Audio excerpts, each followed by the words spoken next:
We are going to start because I love starting on time and ending on time. Thank you so much to everybody that's here joining us for our monthly webinar, Social Media con Sazón. I have two incredible panelists. Thank you so much for being here, who are going to kick us off today, and we're going to get started. For those folks that don't know me, my name is Barbara Mojica. I am the Executive Director for NowCup. I've been here almost 3 years in August. Time flies. And prior to you all joining, we were discussing hobbies. So one of my favorite hobbies right now is running. I'm training for a marathon, so hopefully I get to accomplish that goal. I'm going to popcorn it to Kevin Ortiz Hernandez so he can introduce himself, and you can popcorn it to Yahaira. Hola, happy to be here. I'm very excited to kind of share some of what I've learned throughout the years in my career. But I'm currently the brand engagement specialist now at Connections Credit Union. And so I do a lot of the marketing, specifically digital, social media content, and billboards, all the design stuff like that. That's what I focus on.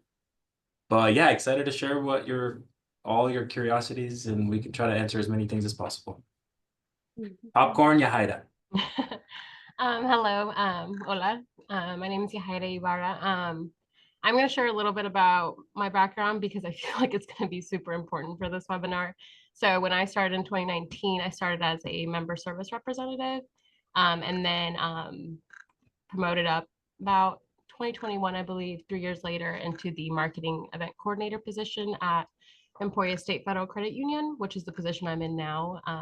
My main focus is the event side and the community side, but I do manage and run the social media. So I'm pretty excited to hear a little bit about Kevin's side, since it sounds like you're a little bit more in touch with the social media side, and I'm a little bit more on the community side. I love that. Super excited. Yay, thank you so much for being here. Well, we'll go ahead and get started. And just for the audience, if at any point you happen to have a question for them, please type it in the chat. We love to be engaged with the audience. So please drop your comments, drop your questions on there, and we'll make sure to address those first before we address the ones that we have pre-made. So without further ado, the first question, I'll let Kevin take this one away, and then we'll let Yahaira speak on it. What are some key social media trends among the Latinx population that credit unions should be aware of? So here's kind of how I like to visualize social media. So for number one is there's a lot more strategy than people think. Some credit unions that don't focus on social media often post just a post, very generic, very bland, without thought and strategy. And so one of the first things that I implemented when I joined Connections is a social media strategy, just a very 1,000-foot overview of how Connections should sound every single post and how we should effectively communicate our message. And so knowing that, I take 15 minutes, 10 minutes of my day to research social media trends. That way I'm always on the ball, because social media is ever changing. If you heard about this trend today, it might be old. So always be on top of it. So knowing that, some current Latinx trends that are very popular right now is, who listens to Grupo Frontera? Okay, so that trend, Déjalo, that song, blew up. And that trend right now is actually very popular. And believe it or not, everyone's recreating some sort of a little dance. Funny enough, part of our social media strategy is to post easygoing content where we push our staff to be involved in these videos. And so something like that, and you tie it to the message of credit unions, so something related to like a product community involvement, and you tie that trend. That's kind of like a way to connect with that community, but also push your message. And so that's kind of how I like to use some of these Latinx trends if I see one that we can spin. So that's one that I found. Ooh, I love that idea. So just kind of hopping on to the trends that you have going on and connecting it back to the credit union. Yahaira, do you have anything to add?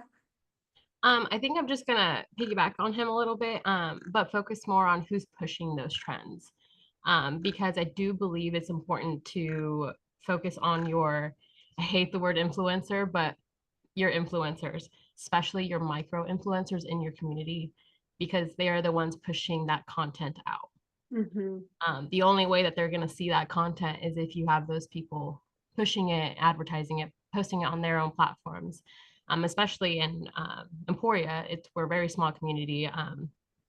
And it took me a second to realize, like myself, I was a micro influencer, and it took me years to realize that. Yeah. I was so involved and all over the place that I didn't realize that a lot of the stuff I was sharing on my own platform from other organizations was being engaged with. But because I wasn't seeing those numbers on the engagement side, in my mind, I wasn't influencing or pushing anything. But in reality, we all know word of mouth is the best marketing. And they would see it, wouldn't engage, but I would hear about it later. So that's how I knew that and myself was a micro influencer, but other people in the community who I push it to, when they share it, they're the micro influencers. They're the ones getting those trends out and helping all of that be pushed around the credit union as well. I love those responses. The next question that I have is, how do cultural nuances impact social media engagement within the Latinx community? Whoever wants to take this one first.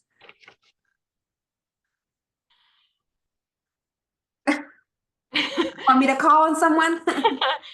It took me a little bit too when I saw this question to figure out how to answer it, mostly because I immediately just went to the family first mindset that is expressed in Latinos. I don't know what you can throw in on there, Kevin, but that's what I immediately went to, is the tradition, family, and how community oriented we are, which is so important.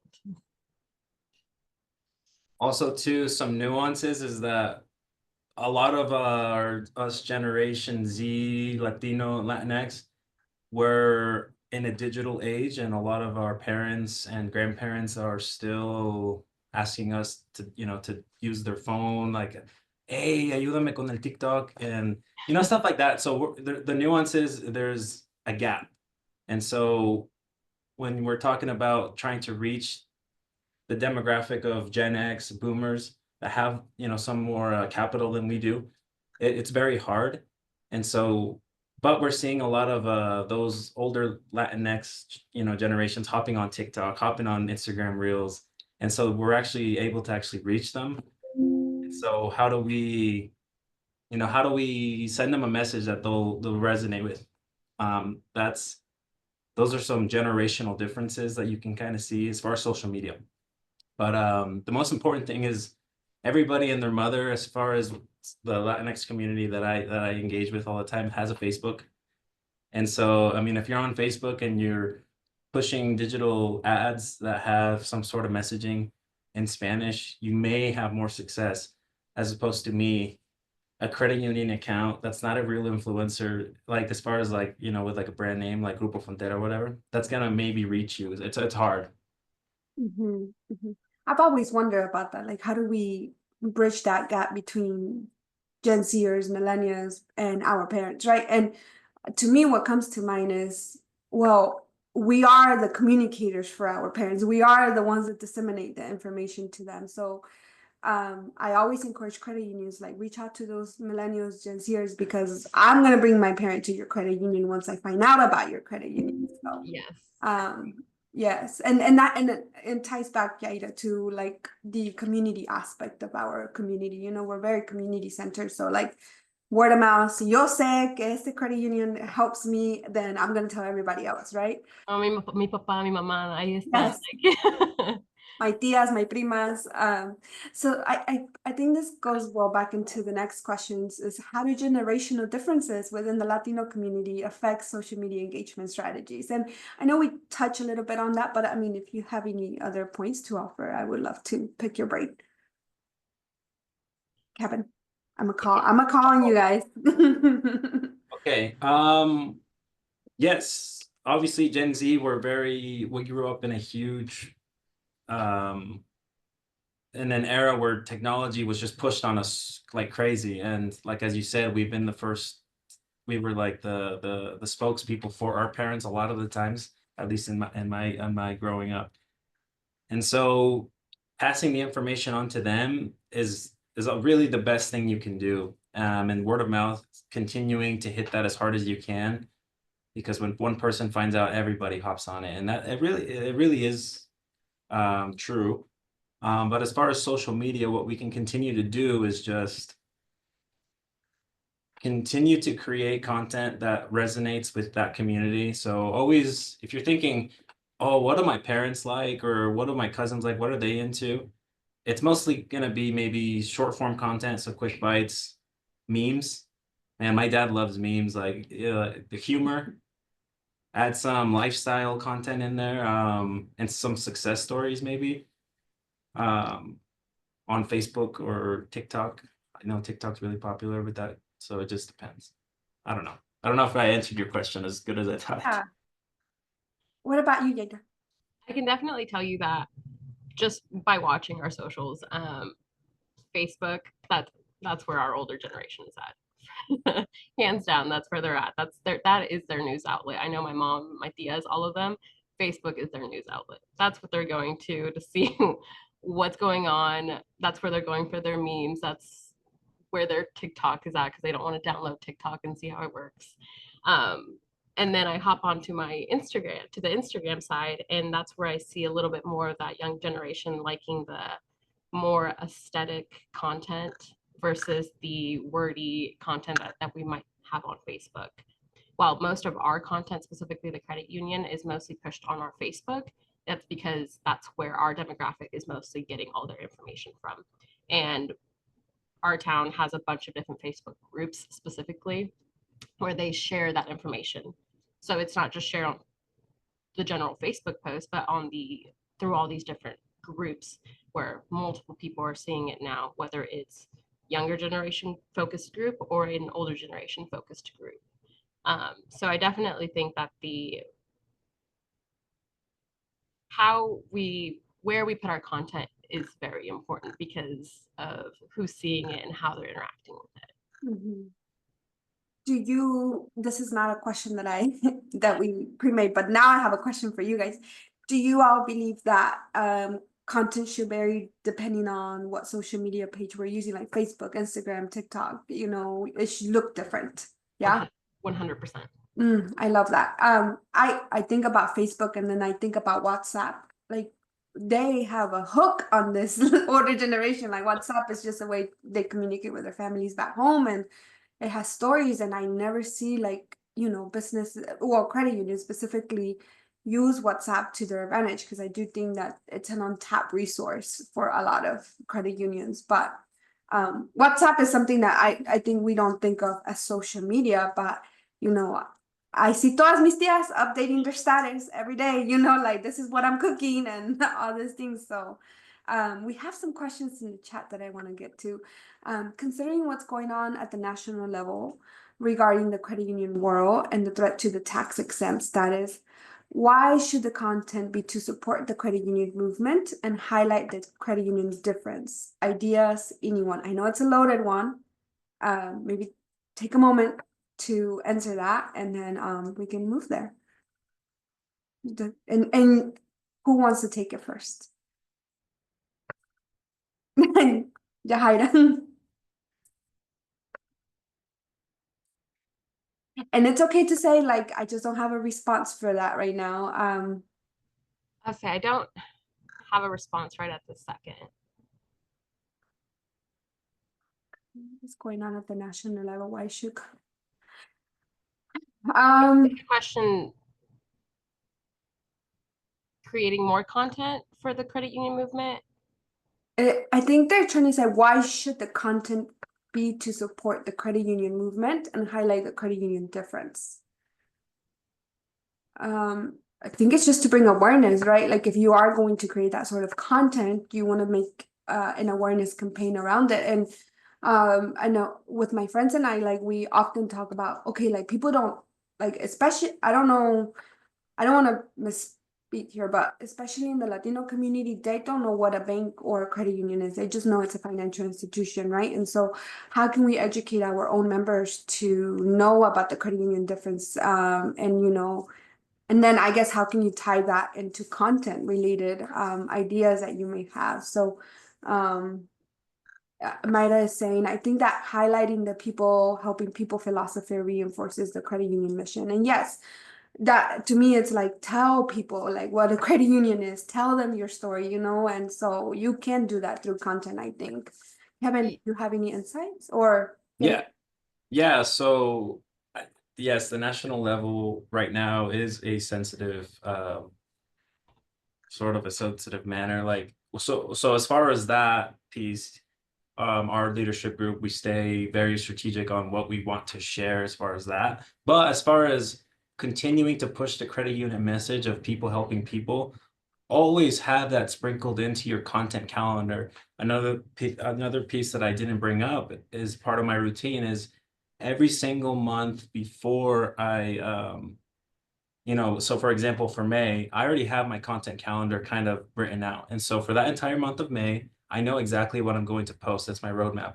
I may not post it every single to the T, but if you sprinkle in these planned out posts to share these ideas like values of a credit union, differences between a bank and a credit union in Spanish or in English, you'll continue to reinforce it and hopefully it catches on.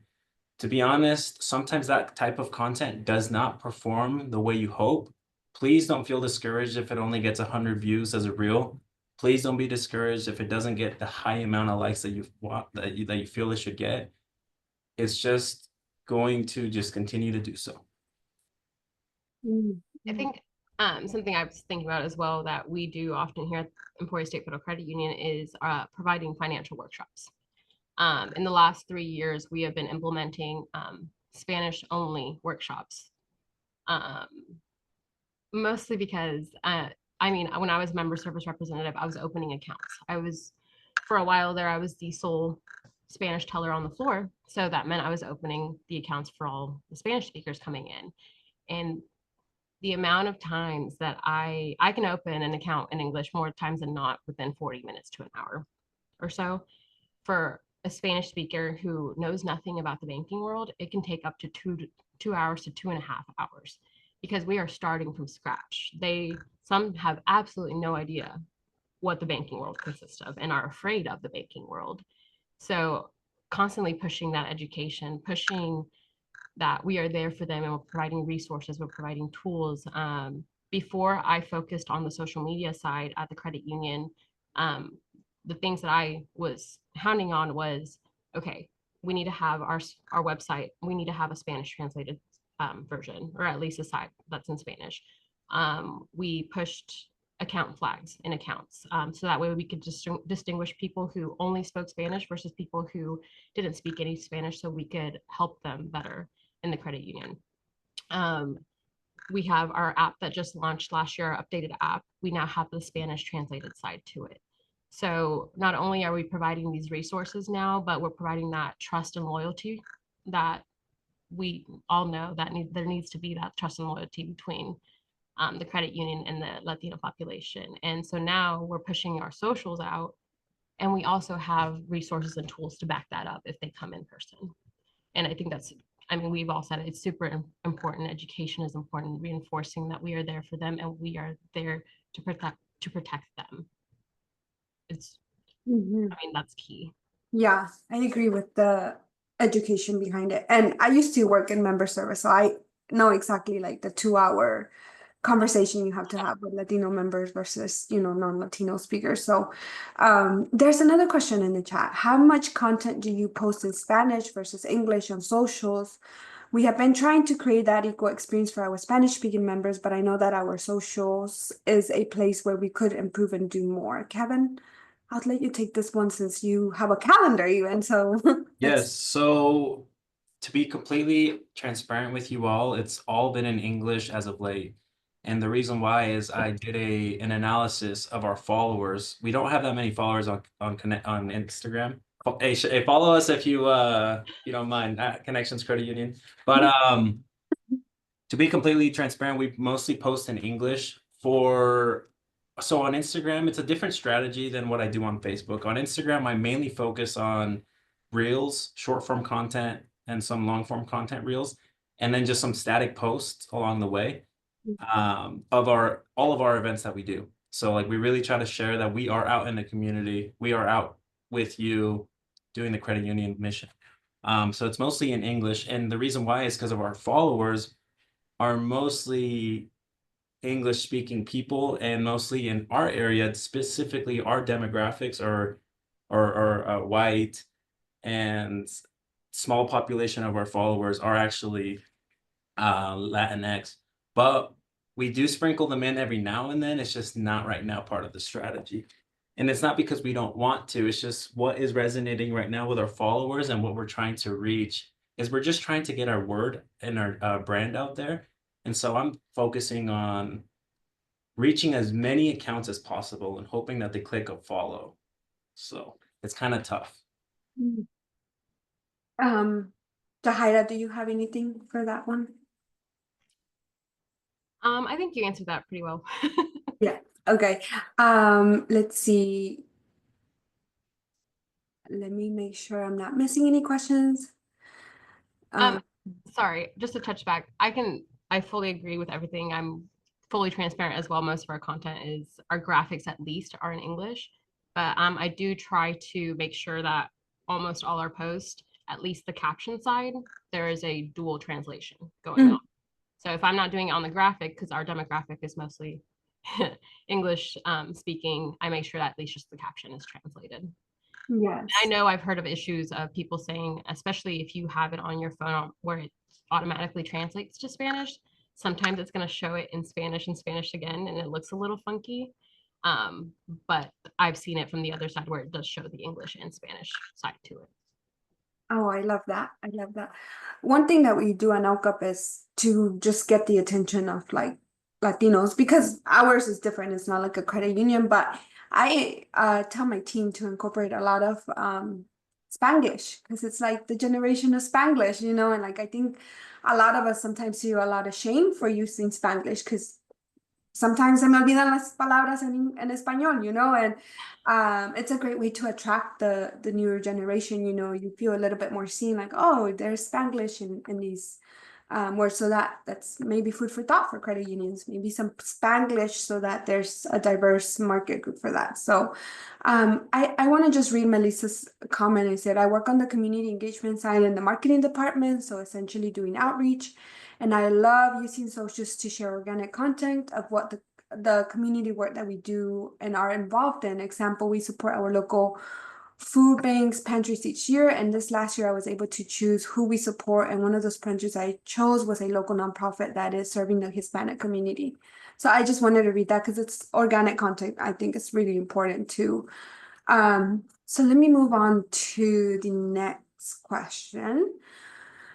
What type of content? I think we already answered this one. What role does Spanglish play in content strategy when targeting Latinx audiences? So, Kevin, and then we can move it on. Okay, I have a really good idea. So if for those who watch like TikTok or Reels religiously, you always see some of these videos do like a series. And so you could spin a Spanglish video where you're explaining a financial topic in Spanglish, and you make it a series, make it 10 parts, 8 parts, and that's how you can use Spanglish. Because yeah, it's kind of funny and quirky, and it kind of relates to who we want to communicate with, like the Latinx community, but it also still incorporates your current followers because they'll understand what you're kind of saying. So that's a fun way to introduce something like that. But one way you can incorporate Spanglish is use AI to just generate ideas for you, and then kind of take it from there, and like find a trending sound, find a trend that you want to mix those together with, and boom, you have a video idea, and then you have to just film it or post about it. Kevin, I love that you mentioned AI because I think that does facilitate a lot of that, you know, and gives it the spurs of TikTok or whatever the case is. So, Jahaira, do you have anything to add to that? From the side of Spanglish, I feel like at least on my end, I use it more in person to build that connection with the member more than anything, especially the younger generation. You can tell the minute you start using Spanglish, you're connected like that.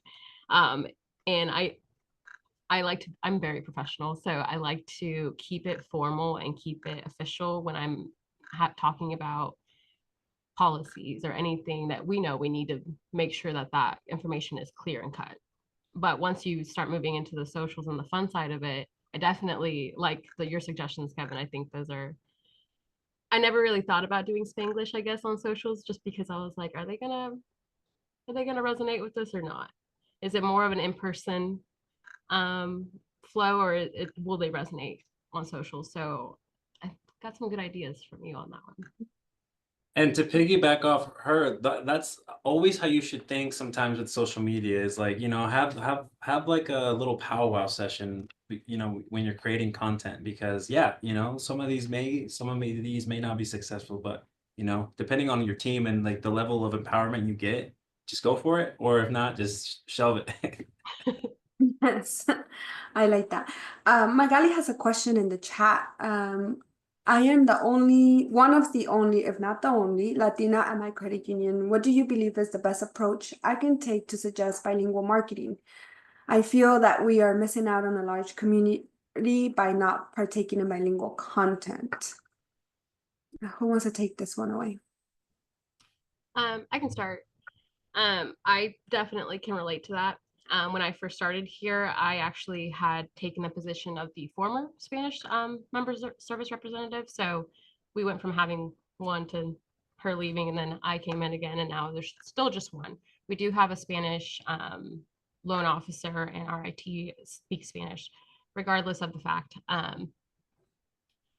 When I first approached our CEO and my boss about needing more Spanish marketing, the first thing that was asked of me, or I don't remember if it was asked of me or if I provided it, was giving data.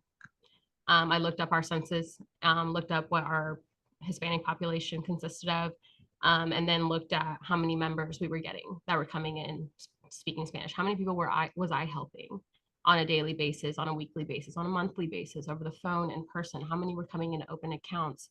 What were they asking of me that we didn't have for them? What resources were they needing that we didn't have? So I compiled a list of all of these things and then presented it. Once I had the data, once I had all the resources that were requested, once I had more proof of why there was a need for this, I presented it, and it was taken seriously because they saw the numbers, they saw the need. So my suggestion to you would be get your data, talk to one of your bosses who you trust and confide in, and share that you're trying to take this on and find that guidance on what direction you should go in, especially for your own credit union. As we know, we all work just a little differently. Mm-hmm. Mm-hmm. Oh, I love that. Kevin, anything to add there?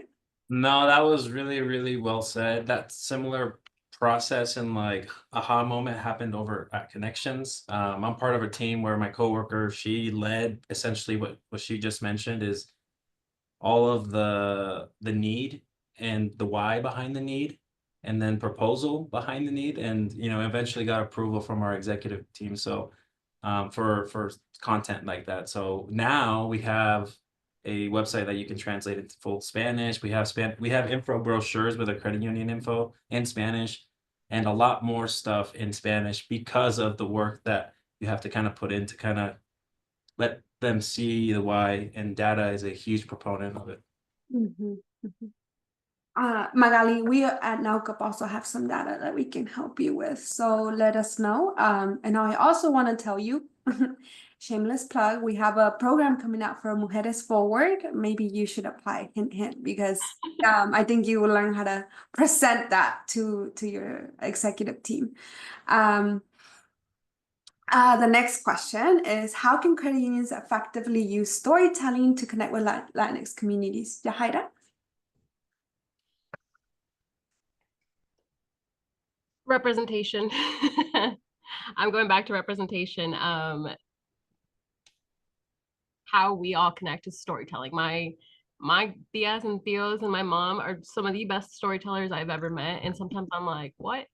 Like, how did you even get that story based off of what actually happened? But it's how we connect. It really is. And a way that storytelling can be used, I feel like, is by sharing what all you're doing in the community in a storytelling manner, if that makes sense. Doing those employee spotlights, doing the community spotlights, doing all of those different types of highlighting of your community while also having a form of storytelling, whether it's through the caption, through the reel, whatever way it is that you're presenting it. Kevin? Yes, very, very well said. Just to piggyback off of that, we do a lot of similar stuff. We try to do member spotlights. So as she said, like what was it? Inclusivity. So like including somebody that looks and that can resonate with the community. So if you have a member that is of Latinx and they have their own successful business, highlighting someone like that, if they're comfortable, through whether it's just a picture or if they're more comfortable to speak about their success story, those right there resonate more than you will ever know. So those right there are great. And storytelling, as you mentioned before. And then always share when you're out in the community, whether it's just a quick picture of the group after the event. Those go further than you may know, because then other organizations start to take note. And they'll be like, oh, you guys are out there in the communities now, like you guys are always out, but that's because you're staying on top of your posting. That really starts to show when you're out there. Yeah. Stacy Calderon had a question, and I was waiting for this question to be answered. Does anyone else worry about bringing too much attention to your credit union on social media, especially when you have a large percentage of ITIN members? And again, this might not be a question you guys can answer, but I wanted to make sure we address it. I'm going to say yes. I'm worried. I don't know how much more to add into this, but it is a thought, and it is something that I think about often. Kevin? Yeah, definitely something we have to be aware of constantly, just what's going on in the news. I don't know, staying vigilant on it. Pretty much taking what the executive team tells me to do. Yeah. It's a tough one, I think. You want to find the balance of like not jeopardizing your community, but also making them feel seen still, even in trying times, I think. That's my suggestion from, an outsider perspective, because I don't work for a credit union, but I do work for the industry. Yeah, I think it's just you still need to make your community feel seen. There's a lot of folks in the community that are US citizens. They were born in this country. So I think it's maybe a balance of both, Lucia has a question and says, how can you respectfully push the marketing team to do something new and more fresh? It seems like they want to keep doing things that worked back in the day. I'm gonna let you take this one. I feel like you want to answer. Keep pushing it. I mean, you got to be consistent and show how much you really feel, how strongly you feel about this. And one suggestion on my end is create that content. If you have an idea of what they should be pushing out, create it if you can, and show it to them. And sometimes they just need to visualize or see it, and they're like, you know what, like you are right. Or if you have an example from a different platform that you see it's growing, show them that example, show the numbers. I'm going to keep going back to data. They need to see the data in order to make that switch over, because the reason that they're still doing what worked back in the day is because it's still working, or it worked really well, and to them it's going to keep working really well. So just keep pushing and keep pushing. Kevin, anything to add? Yeah, I do. So at Connections, we're a very small team, and so when I first joined, they weren't pushing social media like really at all, and that was because it was such a small team that they just didn't have the chance to. But it was done in a very old-fashioned way. There was no Sazón, as you would say in this webinar, and so I definitely came in with a fresh perspective on it, because that's what I've done for a long time. And as was mentioned before, providing the why, the need, and then the results now that is part of our marketing strategy. Now we've even thought about launching other platforms because our strategy has actually worked and it's been successful. And through laying out strategy and a vision, you're able to go from there. It's a great launch point. But don't feel like because they're doing things old fashioned right now, they're not willing to listen, because that's what I initially thought when I looked at connections before I joined is, wow, their branding is outdated. But it turns out that they were open minded, but they just didn't have the resources, or just didn't have the right person in the role. So maybe that's an opportunity. Mhm. I was gonna say, for the executive folks on the call, maybe, hiring your younger, giving them a chance to be part of the marketing team, because I think that's really important to bring more fresh perspective to specifically social media, since I think a lot of us stay on the TikTok and and stuff of that sort. So, there is another question. Magali says, this may be a sensitive question, but have you experienced any backlash with Spanish content, especially with the current administration? Even if you haven't, how would you push the need for Spanish and bilingual content regardless of politics? You guys can take a moment. I know these are loaded. And then raise your hand if you want to take a stab at it. No. Skip. It's okay to skip. I would want say to. I haven't received any negative backlash. And like Kevin, being transparent, a lot of the content and graphics specifically are in English. And the caption on my end is English and Spanish. So as far as I'm concerned, we haven't received any backlash, but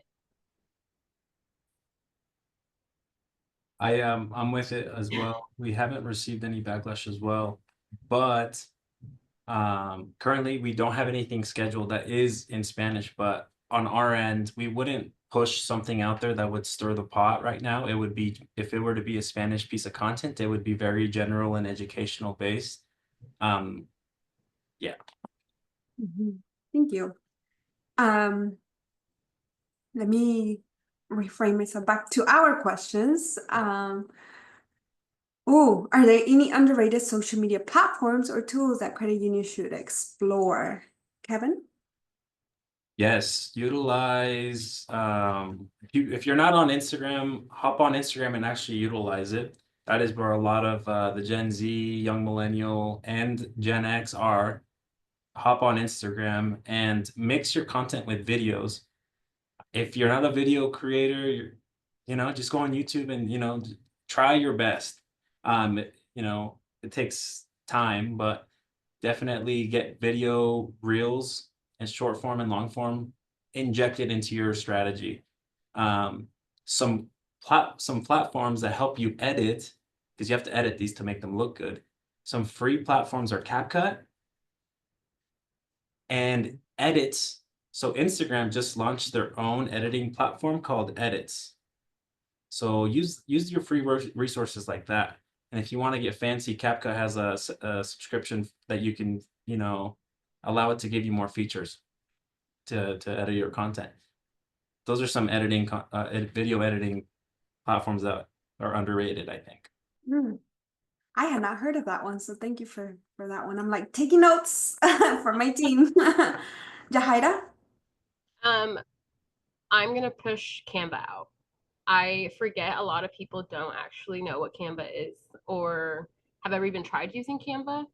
Um, Gosh, it has so many tools and resources, even in Spanish, or the designs that are similar to Spanish graphics that go out. I mean, there's the amount of things you can do on Canva are unlimited, and it's significantly easier to use, especially with their recent launch where you can make all the same graphics on one project versus having to open multiple projects for different platforms. You can do all of that in one project and have your Facebook, Instagram, TikTok, whatever it is that you use all in one, and you're able to just view it all together and makes it a little bit more cohesive. So that's a big tool I'm gonna always push out to people. Well, I love that one. And that made me think of something I've been doing. I took a week off last week to just do some house projects, and I paid for the actual ChatGPT like paid version. And I told it, can you redo this room? And I'm like thinking about the credit. I'm like, they should use those. Like ChatGPT is another great resources that I think can be used strategically to push us. I have one more. Yes. So I haven't used it for my current position here at Connections, but like just like personal side hustle stuff. I use Opus AI. It is a paid platform, but if you do if your credit union is doing like podcasts, if you upload your podcast onto that platform, it will create up to 50 clips with like the captions already pasted on there for you, and it'll give you short form and long form videos where you can post on your page, and it's quick. You don't have to go in and edit yourself. It does it for you.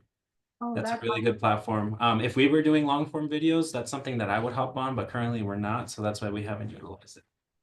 awesome. Could you drop that in the chat as well so we know the name? Oh, Opus I. Okay. Yay. I like those. I like those suggestions because I'm learning. I'm like, ooh, I need to check these out. um, let me see. How can credit unions create more interactive and engaging conversations with Latinx members online? And maybe we covered this a little bit, but we can just revisit that. Yahaira? Will you repeat that? Yeah. How can credit unions create more interactive and engaging conversations with Latinx members online? I'm gonna go back to community again. Specifically, like at the credit union, myself and our mortgage loan officer, Isabel, super involved in the community, super involved. We were both a part of Hispanics of Today and Tomorrow, which is a nonprofit organization here in Emporia that raises funding for scholarships for high school seniors, for Hispanic Latino high school seniors. That means that we are constantly out in the community and constantly representing not only the credit union, but Latinos as a whole. And so that in itself, we're going out in the community, we're helping, we're volunteering, doing whatnot, hosting workshops. And now we're getting that social media side coming in where obviously we're promoting it, whether it's through the credit union side or whether it's through the organization side. There's that constant sharing. And now you have all these different organizations partnering and representing each other and building that community, that connection, that authenticity that they know that they're getting from us representing the credit union. Yes, I love that response. Kevin? Yeah, no, that was really well said. I guess the only thing I'll add is, if your community development team is really purposeful with where they're engaging and what type of events you're at, that really snowballs along with social media because you're sharing it, and it's just a snowball effect. So, I mean, be out in the community. Like, your community development people should be working around the clock. I'm just kidding now, but it definitely helps a lot when they're doing their end. It helps us social media marketers share our story, share your Connections Credit Union story. So it really helps out a lot. Makes our jobs really easy. I love that. Yeah. I did community engagement at the credit union before this, so I'm like having flashbacks. I'm like, oh my gosh, I should have done that better for the social media team. Are there any cultural holidays or observances that credit unions should recognize on social media to connect with Latinx audiences? Kevin? Yes, utilize Hispanic Heritage Month from September 15th to the October 15th. Utilize that month as a way to celebrate your Latinx members. Provide Taco Tuesdays or do something fun at your branches. I don't know. Those are some things that we've talked about. Also, Day of the Dead. We've talked about Day of the Dead as well. And then Mexican Independence Day. That's really celebrated over here. We try to go to these events as a vendor, and I'm not gonna lie, the best events that I've been a part of are the ones that with the Latinx community. So the Mexican Independence Day for sure is a good one that you can highlight, build a campaign around, something like that. Yeah. Mm, do you have anything to add, Yahaira? I'm going to agree with Hispanic Heritage Month, but I do think you can go beyond that with all the other holidays that there are. Specifically in Emporia, our main street just got #2 best main street in the US. And reason for that is they're constantly celebrating different holidays or observances down in our entire block. Cinco de Mayo is celebrated and it's huge. They get, I think, over 10,000 people sometimes attending that. We celebrate Dia de los Muertos, Hispanic Heritage. I mean, there's so many different celebrations, and we make sure that we are either at those celebrations or displaying the support in the building. Whether that's like Dia de los Muertos, we put an ofrenda out in our lobbies, and then tie in like little descriptions on what Dia de los Muertos is. And then we also go to the actual Dia de los Muertos celebration. So we're what's it called? We're walking the talk. So not only are we honoring and supporting, but we're also going in person and supporting in person as well. I love that. And then I'm thinking of Christmas, right? It's on the 24th for most of us. So that's a great one to highlight, for the folks on here that may not know that that's when we actually celebrate Christmas. And then on the 25th, we just eat tamales all day. So that one is my personal favorite. So what role does humor and pop culture play in engaging Latino audiences on social media? Kevin, I'll let you take this one and then. A big role. You see a lot of the trends that are relevant to the Latinx communities. They're either humorous, they have some sort of, sound that you can't get out of your head for days. And so a huge role. And so, as I mentioned before, if you're working with social media, please always take time in your day to watch trends. Just scroll. Scroll in your feed and see what comes up and what you can use for a future post in the future. And so, and if Latinx is something that you want to connect to, that's kind of, go on your own personal algorithm and try to find videos that you can try to tie for yourself in the credit union. That's why I always thought about the Mejalo video and the trend, because, man, that's a great idea for me to use. So. Do you have anything to add, Yahaira? Everything said. Great recommendation. All I'm going to add is that by doing so, you're giving your brand personality. Yeah, I love that. Okay, we're almost to the last question. So what are some successful community engagement campaigns you've seen for financial institutions? So it does not have to stay credit union related. You can choose from whatever financial institution you've seen that does a good job or has done a good job. You could take a moment, or Kevin, or... I'm going over to financial workshops. Yes. Free financial workshops, free, have some food. Ya saben que la raza le gusta la comida.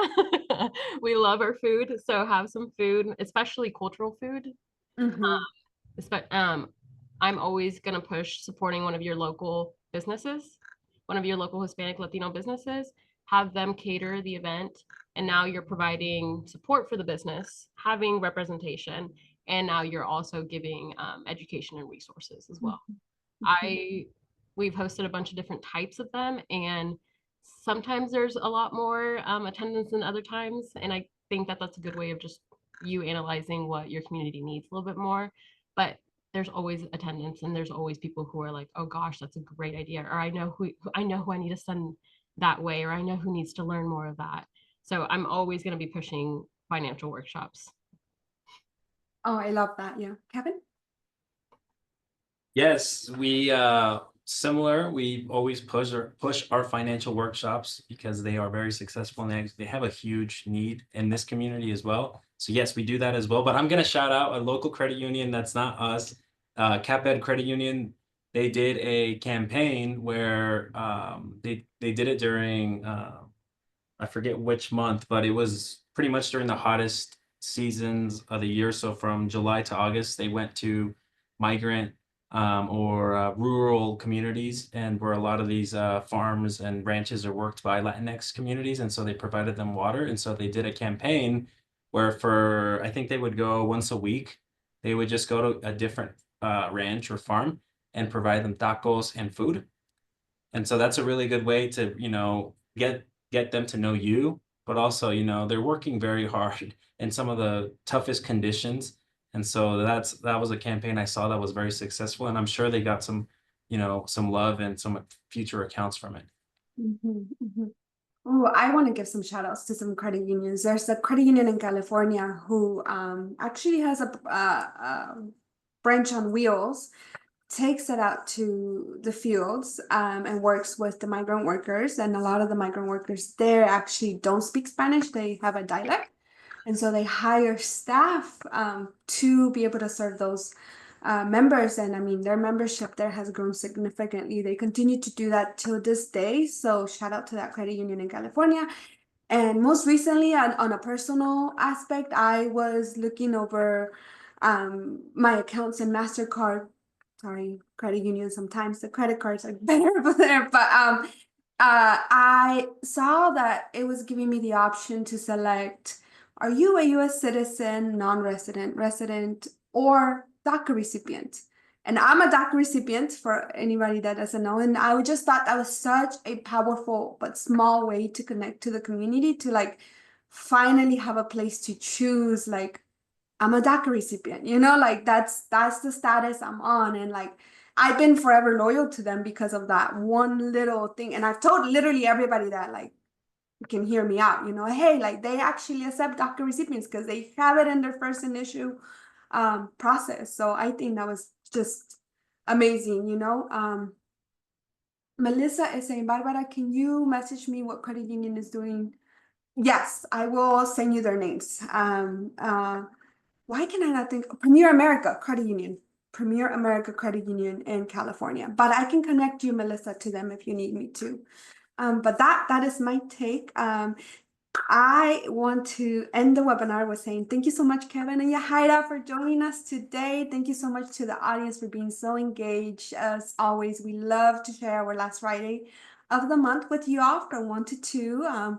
Stay on the lookout for the next webinar in May. That one's coming soon. So again, muchas gracias por estar con nosotros aquí. I hope everybody has a wonderful Friday. And thank you. If you guys can stay back just for a moment so we can debrief. To the audience, muchas gracias y que pasen un buen día.